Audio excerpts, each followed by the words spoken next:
Olá, tudo bem? Seguindo aqui no nosso estudo a respeito do recurso extraordinário, na aula de agora nós vamos tratar sobre a temática da repercussão geral, que é muito específica, né?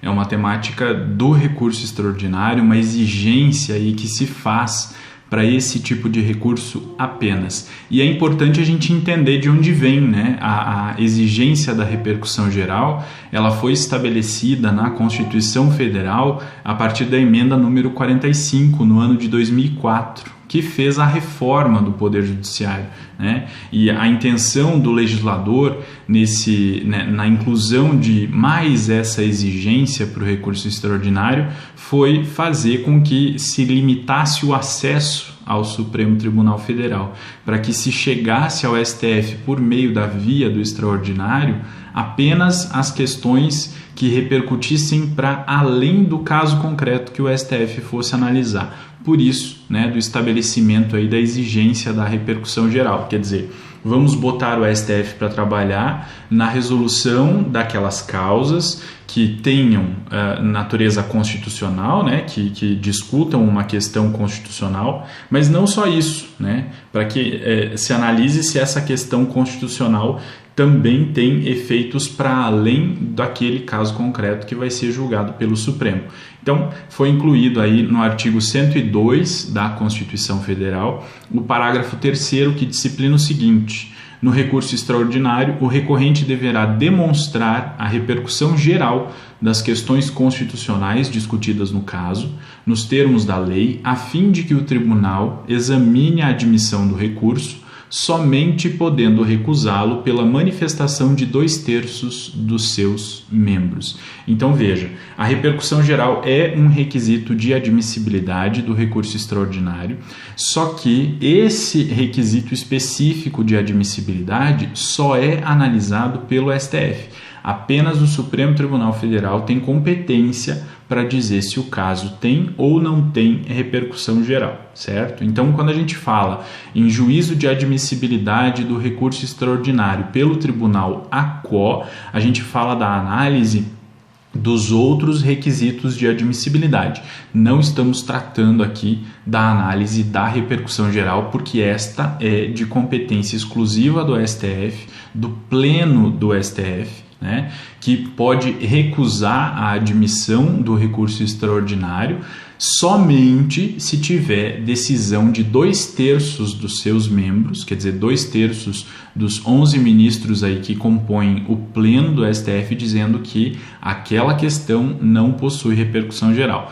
E essa análise é feita aí no âmbito do plenário virtual do STF, ok? Então, repercussão geral só é de competência do STF fazer a análise, não cabe decisão do Tribunal ACO negando seguimento a recurso extraordinário por ausência de repercussão geral, a não ser que o STF já tenha analisado um caso semelhante e já tenha decidido que aquele tipo de questão não possui repercussão geral. Mas aí nós temos uma decisão do STF que orienta as decisões dos tribunais de natureza inferior, certo?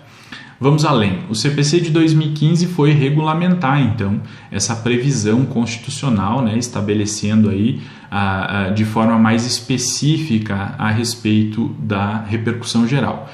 E está lá no artigo 1035 a previsão a respeito, e a decisão do STF que nega seguimento ou que admite o recurso extraordinário, né, por ter repercussão geral ou por não ter repercussão geral, é uma decisão irrecorrível, certo? Tanto a que nega seguimento quanto a que admite seguimento. Isso se dá porque se trata de uma decisão do Pleno, né, do Pleno do Tribunal. Então não há outro órgão para o qual se possa recorrer para que se revise aquela decisão do STF nesse caso. E aí o parágrafo 1º desse mesmo artigo 1035 vai disciplinar que, para efeito de repercussão geral, será considerada a existência ou não de questões relevantes do ponto de vista econômico, político, social ou jurídico que ultrapassem os interesses subjetivos do processo, ou seja, que repercutam para além daquela relação jurídica processual estabelecida entre a parte recorrente e a parte recorrida no caso. Veja bem, essas questões aqui relevantes, né, que tenham repercussão geral, elas podem ser questões de natureza econômica, política, social ou jurídica. Não quer dizer que a questão, para ter repercussão geral, precise ter essas quatro características, basta que tenha uma delas, ou repercussão econômica, ou repercussão política, ou repercussão social, ou repercussão jurídica, né? E isso tudo precisa ficar demonstrado aí numa preliminar nas razões de recurso extraordinário. Então, a parte recorrente deve abrir um tópico preliminar para demonstrar que aquela sua questão, que ela pretende que o STF discuta, tem efeitos para além da relação jurídica material estabelecida entre ela e a parte contrária. Indo além, o parágrafo 3º do artigo 1035 traz uma disposição interessante aqui e diz que sempre haverá repercussão geral nos casos em que ele lista aqui nos seus incisos. Então veja, a regra geral no recurso extraordinário é que se faça um tópico preliminar demonstrando a existência de repercussão geral, porque, em regra, a repercussão geral não se presume. Já o parágrafo 3º do artigo 1035 do CPC traz hipóteses em que a repercussão geral é presumida. Quer dizer, aí eu não preciso demonstrar a existência da repercussão geral se o meu caso se enquadrar em alguma dessas hipóteses aqui do parágrafo 3º do artigo 1035. E quais são essas hipóteses? Quando o acórdão recorrido contrariar súmula ou jurisprudência dominante do STF. Nesses casos, considerando aí que o CPC de 2015 veio com uma pegada, né, de valorização de determinados provimentos, notadamente dos tribunais superiores, se o tribunal ACO, no seu acórdão, desrespeitar a jurisprudência dominante do STF, eu presumo que há repercussão geral. Eu não preciso demonstrar a existência de repercussão geral. Basta que eu demonstre, nesse caso, então, para se enquadrar no inciso 1 do parágrafo 3º do artigo 1035, que aquela decisão contraria, em tese, a jurisprudência dominante do STF, ou que aquela decisão recorrida contraria enunciado de súmula. E não precisa ser necessariamente um enunciado de súmula vinculante, pode ser um enunciado de súmula persuasiva sem nenhum problema, tá? Porque aqui vai se presumir que o tribunal ACO está desrespeitando a jurisprudência que predomina no âmbito do Supremo Tribunal Federal, então a partir disso presume-se a existência de repercussão geral. O inciso 2 foi revogado, então nós não vamos fazer análise dele, e o inciso 3 disciplina que se presume a repercussão geral quando o acórdão tenha reconhecido a inconstitucionalidade de tratado ou de lei federal nos termos do artigo 97 da Constituição. Esse artigo 97 da Constituição Federal trata aqui da regra da reserva de plenário, né? Então, sempre que um tribunal que não, né, for analisar a respeito da inconstitucionalidade de uma determinada lei, de um determinado ato, ele precisa respeitar essa regra da reserva de plenário prevista aqui no artigo 97. E aí nós temos no âmbito do CPC de 2015, né, a instituição aí de um procedimento para isso, que é o procedimento do incidente de arguição de inconstitucionalidade. Então, sempre que eu for recorrer de um acórdão que contenha, né, parte aí da sua decisão, seja decorrente do julgamento desse incidente de arguição de inconstitucionalidade, tendo o tribunal reconhecido a inconstitucionalidade de tratado ou de lei federal, eu vou presumir que há repercussão geral nesse caso, ok? Não precisa daí demonstrar a existência de repercussão geral. Além disso, o artigo 987 do CPC de 2015 trata do incidente de resolução de demandas repetitivas. E no seu bojo também há uma disposição que trata da presunção de existência de repercussão geral no julgamento do chamado IRDR. Vamos verificar. Então, o 987 disciplina que do julgamento do mérito do incidente caberá recurso extraordinário ou especial conforme o caso.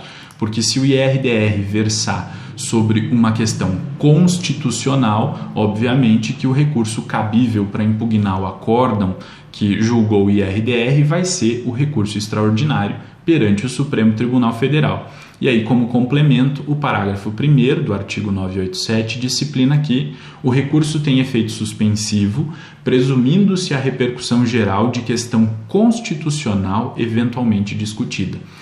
Então, aqui nós temos duas regras importantes, né, nesse parágrafo 1º aqui. Uma delas diz respeito ao efeito suspensivo. Então, a regra geral é de que o recurso extraordinário não tenha efeito suspensivo, a não ser que haja decisão concedendo efeito suspensivo a esse recurso. Mas a regra geral é que ele não tenha. No caso de um recurso extraordinário que tenha sido interposto contra acórdão que julgou IRDR, esse recurso extraordinário vai ter automaticamente efeito suspensivo. Essa é a primeira regra que a gente tira aqui desse artigo 987, parágrafo 1º do CPC. Além disso, a segunda regra diz respeito à repercussão geral, presumindo-se a repercussão geral de questão constitucional eventualmente discutida. Então, se eu vou recorrer de um IRDR, eu não preciso fazer o tópico preliminar para demonstrar que há repercussão geral naquele caso concreto, porque, fatalmente, aquele caso possui sim repercussão geral. Isso se dá pela própria natureza do IRDR, incidente de resolução de demandas repetitivas. Quer dizer, o tribunal estabeleceu uma tese que vai valer para aquele caso concreto e para outros tantos casos em que aquela mesma questão se repete. Se aquela mesma questão está sendo repetida em vários outros casos, é evidente que nós temos aqui uma questão com repercussão geral. Por isso que há essa disposição do parágrafo 1º aqui, presumindo a repercussão geral no caso. Além disso, há algumas outras decorrências aí da repercussão geral. O fato de ela ter sido reconhecida não gera a preclusão da possibilidade de juízo de admissibilidade negativo. O que significa isso? A repercussão geral é um dos requisitos de admissibilidade do recurso extraordinário.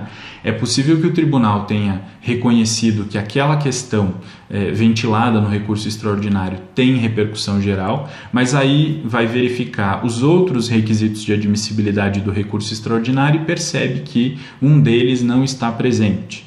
Por exemplo, o recurso é intempestivo, ele foi interposto fora do prazo. Nesse caso, não é possível admitir o recurso extraordinário, ainda que ele tenha repercussão geral. Ele vai precisar ser inadmitido porque houve intempestividade no caso. Então, o reconhecimento da repercussão geral não afasta a possibilidade, a necessidade até, de analisar os seus outros requisitos de admissibilidade.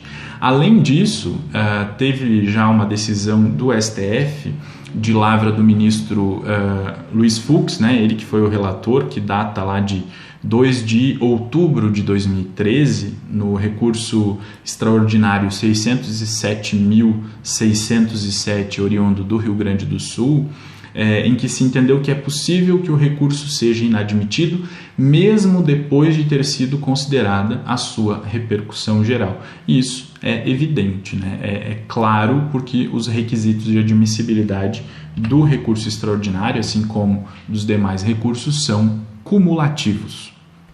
Além disso, o parágrafo 4º do artigo 1035 do CPC trata da possibilidade de manifestação de terceiros na análise da repercussão geral. Então, quando o recurso é distribuído no STF, ele é sorteado um relator e o relator então vai analisar, submetendo esse recurso ao plenário virtual, para que o plenário virtual diga se há ou não há a repercussão geral no caso concreto. E aí nessa discussão prévia, para saber se há ou não há repercussão geral, é possível a admissão de manifestação de terceiros interessados aqui, né, que contribuam para o aprofundamento da discussão a respeito da repercussão geral. E é até importante, né, a manifestação de terceiros nesse caso, justamente para dar essa noção de que aquela questão constitucional que se quer que o STF decida, ela tem efeitos para além da relação estabelecida entre a parte recorrente e a parte recorrida. E, como consequência, o parágrafo 5º do artigo 1035 determina aí que, sendo reconhecida a repercussão geral, vai haver a suspensão do processamento de todos os processos pendentes, individuais ou coletivos, que versem sobre a questão que tramitem no território nacional. Ou seja, uma vez que o STF admita que uma determinada questão tem repercussão geral, deve-se fazer uma análise de todos os casos que estão em trâmite em todo o território nacional, em qualquer instância, para verificar se dizem respeito àquela mesma questão, a fim de que os processos sejam suspensos, a tramitação seja suspensa, para aguardar o STF decidir a respeito daquela repercussão, daquela questão sobre a qual ele admitiu haver repercussão geral, a fim de que o processamento dessas ações seja retomado depois do julgamento do STF, quando ele já afirmou uma tese a respeito daquela questão, porque aí o STF estabelece a tese e os juízos de instância inferior, os tribunais de instância inferior, simplesmente farão a aplicação daquela tese já estabelecida pelo STF. Por isso é que se faz a suspensão, ou por isso que a lei prevê essa suspensão do andamento dos processos. É uma forma de otimizar o trabalho do Poder Judiciário, né? Evitar que sejam proferidas decisões que eventualmente depois tenham que ser reformadas, revistas em razão de uma tese diferente estabelecida pelo STF no julgamento de um recurso extraordinário com repercussão geral. Então a gente vê aí que os efeitos, né, do reconhecimento da repercussão geral são efeitos graves, né? Por isso do cuidado do STF em analisar se um caso tem ou não tem repercussão geral. Além disso, o artigo 1035, no seu parágrafo 6º, disciplina que o interessado pode requerer ao presidente ou ao vice-presidente do tribunal de origem que exclua da decisão de sobrestamento e inadmita o recurso extraordinário que tenha sido interposto intempestivamente, tendo o recorrente o prazo de 5 dias para manifestar-se sobre esse requerimento. Esse dispositivo aqui se refere a uma situação específica. Então nós vimos, quando o STF reconhece a existência de repercussão geral numa determinada questão, todos os processos nas instâncias inferiores são paralisados, se disserem respeito àquela mesma questão que vai ser definida pelo STF. Isso se dá também com os processos que estejam no âmbito dos tribunais, né, e contra os quais tenham sido interpostos recursos extraordinários para discutir aquela mesma questão. Qual vai ser o papel do presidente ou do vice-presidente do tribunal ACO nesse caso? Se o STF já está com um recurso extraordinário lá para definir aquela questão e sobre essa questão já se definiu que há repercussão geral, ele vai paralisar o andamento desses processos aqui no tribunal ACO. Então, esses recursos extraordinários que foram interpostos aqui vão ficar sobrestados aguardando o julgamento do STF. Ok, feito isso, a parte, eventualmente aqui, né, nesse caso, a parte pode ser a parte recorrida, pode requerer ao tribunal, ao presidente ou ao vice-presidente do tribunal que determinou a suspensão do andamento daquele recurso, daquele processo, que esse recurso, que esse processo seja excluído desse sobrestamento quando o recurso tenha sido interposto intempestivamente. E por que isso? Porque se o recurso que foi sobrestado aqui foi interposto depois do prazo, ainda que venha uma decisão do STF no mesmo sentido desse recurso, ele não vai poder ser admitido e não vai poder ser provido porque lhe falta um requisito de admissibilidade, que é o requisito da tempestividade. Então, nesse caso, né, verificando a intempestividade do recurso, a parte recorrida requer que o presidente ou vice-presidente inadmita aquele recurso e, com isso, a decisão recorrida vai transitar em julgado e ela pode eventualmente ser executada se for o caso, ok? O parágrafo 7º disciplina que da decisão que indeferir o requerimento referido no parágrafo 6º ou que aplicar o entendimento firmado em regime de repercussão geral ou em julgamento de recursos repetitivos, vai caber agravo interno. Isso porque esta decisão é dada pelo presidente ou pelo vice-presidente do tribunal, né? Então, desta decisão eu vou poder recorrer, mas não ao STF, né? Eu vou poder recorrer ao órgão colegiado daquele mesmo tribunal ACO para que ele reveja aquela decisão proferida pelo presidente ou pelo vice-presidente do tribunal de forma monocrática. O parágrafo 8º desse artigo 1035 disciplina que, negada a repercussão geral, o presidente ou vice-presidente do tribunal de origem negará seguimento aos recursos extraordinários sobrestados na origem que versem sobre matéria idêntica, né? Isso porque esses recursos estavam todos suspensos aqui, aguardando a definição do STF. Se o STF entendeu que a questão não tem repercussão geral, aquele recurso que chegou lá não vai ser admitido e todos os outros que estavam nas instâncias inferiores também não serão admitidos, né? Porque, nesse caso, eu já tenho uma decisão do STF definindo que aquela questão não tem repercussão geral. Então, já tem um guia para os tribunais ACO rejeitarem andamento de recursos extraordinários que versem sobre a mesma questão, porque aquela questão não tem repercussão geral. Isso tudo, como a gente pode perceber, é para evitar que os recursos cheguem ao STF. E isso pode ser, inclusive, um problema, né? Porque se o STF já definiu que naquele momento aquela questão não tem repercussão geral, né, posteriormente todos os outros recursos que chegarem que digam respeito àquela mesma questão não terão repercussão geral.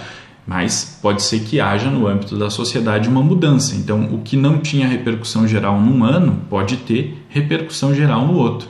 E aí recomenda-se aos tribunais que tenham prudência na análise dessas decisões e na aplicação do entendimento do STF a respeito da existência ou não da repercussão geral, a fim de que não se crie um bloqueio indevido de acesso ao STF, né, quando se tratar de questões que possam desenvolver repercussão geral ao longo do tempo, certo? O parágrafo 9º do artigo 1035 estabelece aí um prazo de 1 ano para o julgamento de um recurso extraordinário, né, em que se tenha reconhecido a existência de repercussão geral, e findo o qual aí ele vai ter preferência sobre os demais feitos, a não ser aqueles que digam respeito a réu preso e os pedidos de habeas corpus, né? Então, esgotado esse prazo de 1 ano, se não houve julgamento pelo STF, esse recurso entra em caráter de preferência com relação às demais ações, com exceção daquelas que envolvam réu preso e habeas corpus, porque aí há uma preocupação maior, né, de que eles sejam julgados mesmo antes dos recursos extraordinários com repercussão geral, ok? Era isso que nós tínhamos para tratar sobre a repercussão geral. Na próxima aula nós vamos discutir aqui o procedimento do recurso extraordinário e também os seus efeitos. Até a próxima.